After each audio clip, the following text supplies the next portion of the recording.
Hey, this is Don Kryptonium, standing strong right here, right now. And today we are going to discuss bridges, non-custodial bridges versus custodial bridges. And this is not always the great subject because it's not about the token going up, okay? And this is why it's always more difficult to make such videos. So before we start, in this difficult time, when we cover this very important video, you must absolutely like this video and share this video to support one and only, the hero of the interchain, Don Kryptonium. So I'm going to discuss composable because composable is coming with something new, with non-custodial Ethereum bridge. So what I want to do in this video, I want to discuss, is it possible for them to maybe dominate the space with the non-custodial bridge? What is the competition and what is the difference between composable and other bridges that we have in Cosmos? So there was the speech on the Cosmoverse by Omar Zaki from Composable. Composable is the first blockchain in Cosmos that connected to Polkadot ecosystem in permissionless way, right? So it's secured by the set of the validators and not by the multi-sig like the standard bridges, because most of the bridges rely on the centralized point of security. And this is the reason why the bridges keep falling, right? Because they get exploited. And despite being not this very interesting subject in crypto, bridges, what you can say, from security wise, they are very dangerous and weak spot of crypto. Billions of dollars have been lost in this way. So when you think of composable, we have now the Polkadot bridge, and there was not that much of liquidity falling, I think, coming to Cosmos. I think there is some obstacles. One of the obstacles is lack of the on-chain activity in the Polkadot ecosystem. Okay, not very interesting market, and it seems most of the people enjoy being connected to Ethereum. And in Cosmos, we have few different bridges that dominate in Cosmos space. Okay, most popular bridge right now that exists is Axelar, and it's a great bridge. It's easy to use, and now also there is a squid that allows you to use it cheaper. Okay. Despite being great and more and more Cosmos chains relying on this, there is this danger that centralized bridges could be exploited. That the centralized bridges are not necessarily in this open, permissionless world of crypto. And we could compare to the upcoming Bitcoin bridge that is Nomic BTC, right? So it's similar way. Nomic will not rely on the centralized custody, but Nomic BTC will rely on the set of validators as the security and will implement the certain security measures to ensure that this bridge will be non-exploitable, at least trying the best to make it as non-exploitable as possible, right?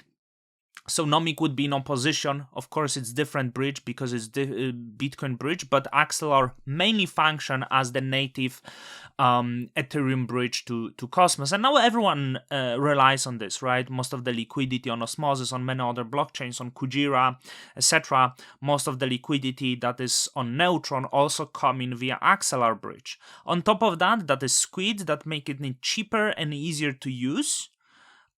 So when it comes to new bridges, I think it will be difficult. We have Gravity bridge that is Ethereum bridge, and it's secured by the set of validators, right? So on one side, the tokens get wrapped, and on other side, you have representation of these tokens appearing in the Cosmos. Composable try to bring the IBC connection and bring the native in the sense like a Nomic, the native Ethereum to Cosmos. So discuss the things security-wise, it is better, right? So it relies on the set of validators. It might be more difficult to explore, even if the market cap is not that large, if the liquidity of the token make it impossible to exploit. if there are also other security measures applied, so to not fully rely on the set of validators, but to ensure that those who breach will always receive the tokens back via some mechanism, probably would make it more bullish. But that's challenges, okay? And the main challenge is that there is a lot of liquidity in Cosmos coming from these centralized bridges. So Composable, once the bridge is ready, will be successful if the certain projects, and I'm speaking of Osmosis, Kujira, Neutron, applications maybe like Levana, that will decide to push and incentivize via their own tokens and composable tokens liquidity programs to incentivize this native Ethereum bridge by composable.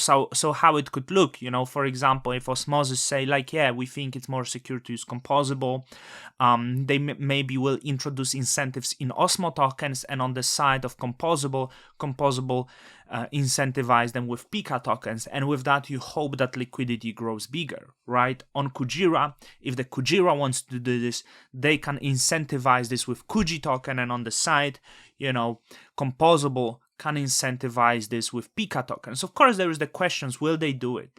I think the Osmosis has strong partnership with Axelar, so those are unknown. Also on the other side, we have Neutron, will they decide to push for this way of Osmosis token, or will they stick to, Axelar Osmosis? So this probably highly dependent on incentivized programs. The other thing for it to success is the user experience and the price of transactions. So Axelar is very expensive when using Squid is cheaper, but if Composable can bring competing price on top of the security, for the bridge, let's say I bridge and it's below $10, and to me be like, hey, that's cheaper bridge than Axelar, and then I will decide to use Composable, and once I bridge the asset to the other side, I can swap it to any other asset. It can be even into other bridge asset via the other bridge. Okay, so this is the thing that will need to ensure the adoption. When we think of what is in the crypto spirit, non-custodial bridges would be the way. It's difficult to make argument in the ethos of crypto saying, you know what, custodial bridge, it's exactly what I want. Custodial bridge secured by the multi-sig by 3 people is exactly what the crypto wants. This is how we ensure security. No one will ever say that. People might make argument, hey, because it's deep liquidity, because we don't want to change user experience, but you will never say to people, this multi-sig, that company controlling the wallet and all security depending on them is exactly what crypto stands for, okay? So other danger is that depending on the ecosystem, there is always people with the different interests, right? So a lot of different bridges, when they come within the ecosystems, you have maybe investors, people who are active in the ecosystem, in the certain project that invested in this certain bridge that might be centralized. Those people might also be against the other bridge, and they could be against the bridge like Composable because maybe they have interest somewhere else. So always when being in crypto in the certain ecosystem, you need to understand that different people have different incentives, and they will be biased depend on what is good for them. And I hope that in this video, I'm showing you this non-biased information that you can actually think for yourself and what's successful. So we don't know if it will be successful, but we know that perhaps this year we will have non-custodial IBC Ethereum bridge. When it comes to Composable, I wish they would be better at communicating on Twitter. They were communicated on the Telegram that the Polkadot bridge was down during maintenance. They didn't really announce it on Twitter. So I wish the Twitter person would be maybe more communicative, that they would be maybe more promoting the applications that they have. So there is speech of the Omar. So this is faulty. It doesn't start on 1 minute 5 but if you want to watch, it starts at around 6 hours. Okay, so there was mistakes, and you can use that Ethereum bridge on the testnet right now. So if you click on this, make sure you join the Discord at first. So once you join the Discord, you can actually request the token. So how you request the tokens is the $request your Centauri address, right? So your Centauri address can be found in the Kepler.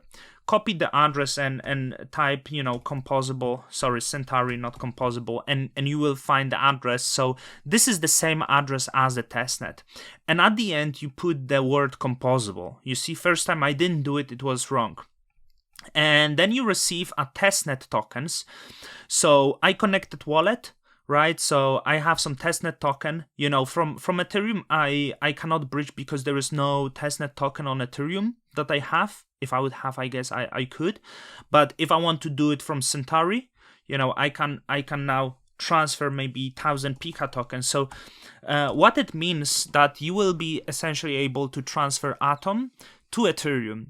And what is the benefit? If you want your asset within the Cosmos ecosystem to succeed, you need to make sure it goes as far as possible.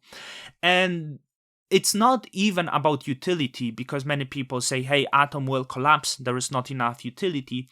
But when you think of the certain meme coins, they also don't have utility. But what they have is listing on a lot of exchanges, a lot of places in many different ecosystems. So obviously, if the Atom or other Cosmos tokens make their way into Ethereum to be part of the Ethereum applications, and that can be Curve, that can be Aave, that can be liquidity on Uniswap paired with the Ethereum, with the native Ethereum tokens, lending, borrowing platforms, maybe Maker using, I'm not sure if Atom would be good collateral, but it's possible that Maker can use Atom, then native Atom in Ethereum, from composable as collateral. So it works both ways. You can bring Ethereum, but you can also make sure that Atom has more moneyness by moving it to other ecosystems. And I think this is the goal, So this is not necessarily like speaking of the price,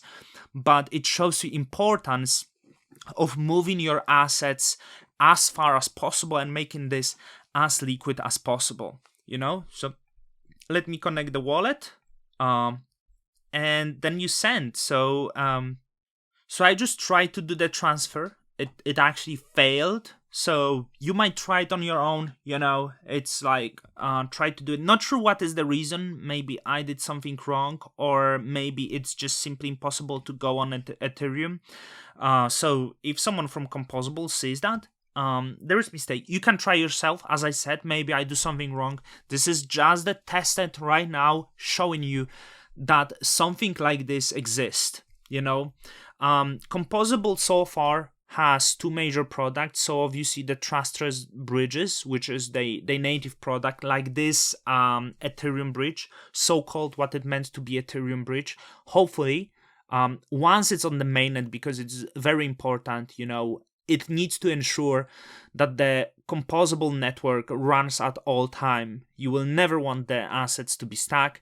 The other app is the Pablo Dex. It doesn't have yet much liquidity. It doesn't seem they focus on that. Maybe it also would be good to attract some liquidity via the incentives program. As I said, difficult to attract liquidity. Everyone fights for the liquidity right now. So hopefully this video was informative of trustless nature of bridges and the difference between those who are secured by the multi-sig. And you can answer the question, does the Cosmos needs actually permissionless non-custodial bridge, or the Cosmos meant to rely on the centralized custodians? With that, Don Cryptoniums out. Till the next time.